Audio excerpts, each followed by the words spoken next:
Hi everyone. So I welcome each one of you to this tarot journey. It's a beautiful tarot journey, and I hope you are learning with me. You are understanding everything as we go step by step in our journey ahead. And अभी हम लोग suits को समझने की कोशिश कर रहे हैं, तो अभी हम पेंटिकल्स के कार्ड्स पे हैं।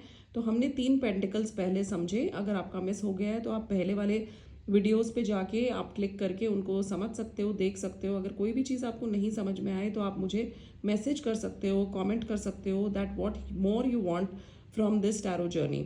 Now we are on the 4 of pentacles. First of all let's read what is written over here. ये बहुत ही ब्यूटीफुल कार्ड्स हैं। कई लोग मुझे पूछते रहते हैं कि ये कौन से कार्ड्स हैं। ये है simplified tarot by Jasmeet Kaur. तो ये बहुत ही ईजी वर्जन है। जो नए बिगनर्स हैं उनके लिए बहुत ईजी है समझना, बट फिर भी आपको अगर प्रॉपर प्रोफेशनल रीडिंग्स करनी है तो आपको you have to understand it in depth.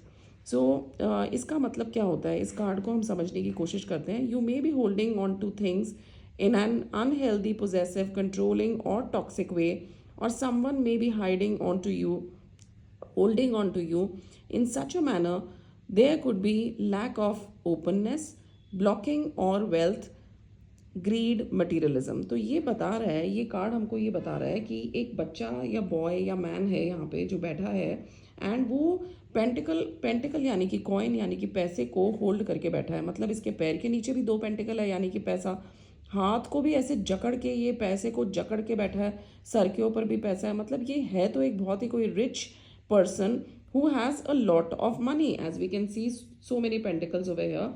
पर ये क्लच करके रखा है इसने, इस एनर्जी को, मनी की एनर्जी को इसने क्लच करके रखा है। और इसके जो पीछे है वी कैन सी दैट ये हम हमारे को फेस कर रहा है, और इसके पीछे जो है ये सिटी है। तो ये सिटी से भी बहुत दूर है, और ये क्या है, कुछ भी करने को तैयार नहीं है। बस पैसे को कैसे भी करके जकड़ के रखा है, छोड़ने को तैयार ही नहीं है। बहुत ही टाइटली इसने पकड़ रखा है सब जगह से। So he is holding on to too much wealth, material wealth and possessions, that it is kind of stifling him and preventing him to move forward। ये ना तो आगे जा पा रहा है ना पीछे, पैसे को ऐसे जकड़ के बैठा है कि इसकी एनर्जी स्टक हो गई है, क्योंकि ये शहर से भी बहुत दूर है। हम देख सकते हैं कि इसके पीछे बहुत दूर सिटी है। ये सिटी से दूर होके अकेला एकदम सिटी के ऊपर, एकदम जैसे कोई एक राजा होता है वैसे, कि सब इसके प्रजा हैं, सब इससे दूर हैं, सब इससे नीचे हैं, और ये सबसे ऊपर है। तो basically he is keeping up the possessions everything. तो ही इसका जो फोकस है, ये वैसा बंदा है जो जिसका सारा फोकस सारा मटेरियल वेल्थ पे ही है। हाउस, फाइनेंसेस, जो एक्स्ट्रा थिंग्स है, एक्स्ट्रा हार्मनी है, जो रिलेशनशिप्स है, उसके ऊपर इसका कोई फोकस नहीं है। ये सिर्फ अपना पूरा ध्यान मनी के ऊपर, सिर्फ मनी सेविंग, सिक्योरिटी, कंजर्वेशन, ये सब चीज़ों के ऊपर है। बहुत ज़्यादा अबंडेंस है इसके पास, पर इसका नेचर जो है वो बहुत ही कंट्रोलिंग है। ये एक कंजूस टाइप का आदमी है जो एक कंजूस के लिए ये कार्ड आ सकता है कि this person is little miser. Obviously whenever you are telling the meaning, I mean किसी के भी आप कार्ड्स रीड कर रहे हो तो आप उसके मुंह पे ऐसे नहीं बोलोगे कि आप बहुत ही माइजर हो, but the energy of this card is basically stuck. और हर कार्ड का हर अलग सिचुएशन में अलग मीनिंग निकलता है, इसीलिए हम कार्ड्स का मतलब समझ रहे हैं। सो बेसिकली ये सक्सेसफुल बंदे का तो कार्ड है, वो बहुत पैसे वाला है, पर उसने एनर्जी को स्टक कर दिया है क्योंकि वो मूव नहीं कर रहा है। उसने पैसे को इतना टाइटली जकड़ रखा है। तो ये एक ऐसे पर्सन के लिए है ये कार्ड जो होर्डिंग करता है बहुत ज़्यादा, कंट्रोलिंग आदमी है, बहुत ज़्यादा कंट्रोल करने की कोशिश करता है।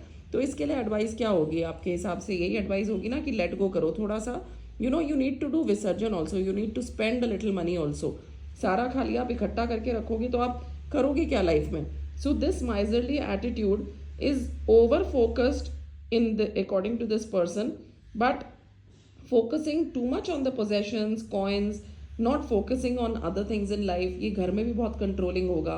इस तरह के लोगों के साथ रहना बहुत डिफिकल्ट हो जाता है, because they are very controlling nature. तो इसकी खुद के ही जंजाल में उलझा हुआ है। तो ये एक फीलिंग ट्रैप्ड की भी सिचुएशन है basically.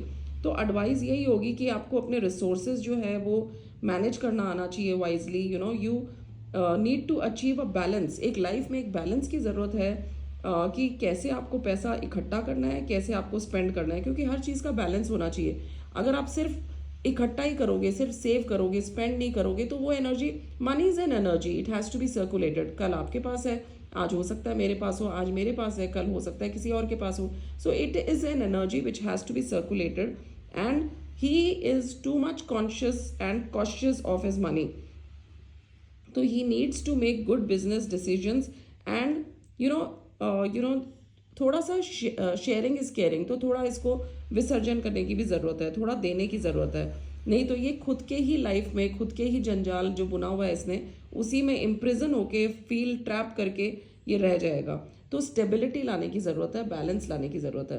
And he needs to work on the solar plexus chakra also. And this is the card of sun, कि सूर्य की पूजा करो आप, ये इसके लिए रेमेडी है. Plus the next how will be read, अगर ये रिवर्सल में आता है तो you may be releasing toxic people or situations that are no longer healthy for you, or letting go of regrets or fears. You may also be feeling generous and sharing your wealth or possessions with by giving to others. अब ये यहाँ पे क्या था, ये बहुत ज़्यादा माइजर और कंजूस था. अब जब ये रिवर्सल में आएगा तो क्या हो जाएगा कि मतलब बहुत ज़्यादा ओवर गिविंग है. मतलब ये खुद के पास कुछ भी नहीं रखता है, सब कुछ दे देता है, जो भी इसके पास होता है वो सब कुछ दे देता है. तो वो भी इम्बैलेंस है. तो ना तो ये कार्ड सीधा ठीक है, ना ये रिवर्स ठीक है. बेसिकली इस कार्ड को आने के बाद, of course it is a card of money, money बहुत है इस आदमी के पास, पर फिर भी इसकी एनर्जी स्टक है और ये फीलिंग ट्रैप्ड वाली फीलिंग के अंदर है. सो इनफ्लेक्सिबिलिटी वाला कार्ड है ये. तो basically you need to be flexible and you need to be mobile, क्योंकि एक ही जगह बैठा है ये, इसको थोड़ा मोबिलिटी की ज़रूरत है, मूवमेंट की ज़रूरत है, थोड़ा हिलने डुलने की, चलने फिरने की भी ज़रूरत है. So this is a card also of movement, कि आपको मूव होने की ज़रूरत है. You should move. अगर जैसे कोई रिलेशनशिप के लिए ये कार्ड आता है तो आप पैसे का थोड़ी आंसर दोगे.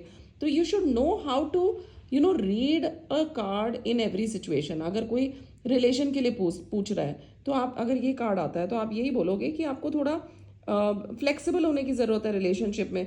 क्योंकि अगर आप बहुत ज़्यादा रिजिड होगे, इम्बैलेंस्ड होगे, तो ऑब्वियसली आप बहुत ज़्यादा, मतलब रिलेशनशिप में ऐसे होगे कि आप सिर्फ लेते ही लेते हो, तो वो भी रिलेशनशिप सक्सेसफुल नहीं होगा. So you need to give also in a relationship, and there should be a complete harmony, flexibility in your relationship as well. So this is the way we read the cards.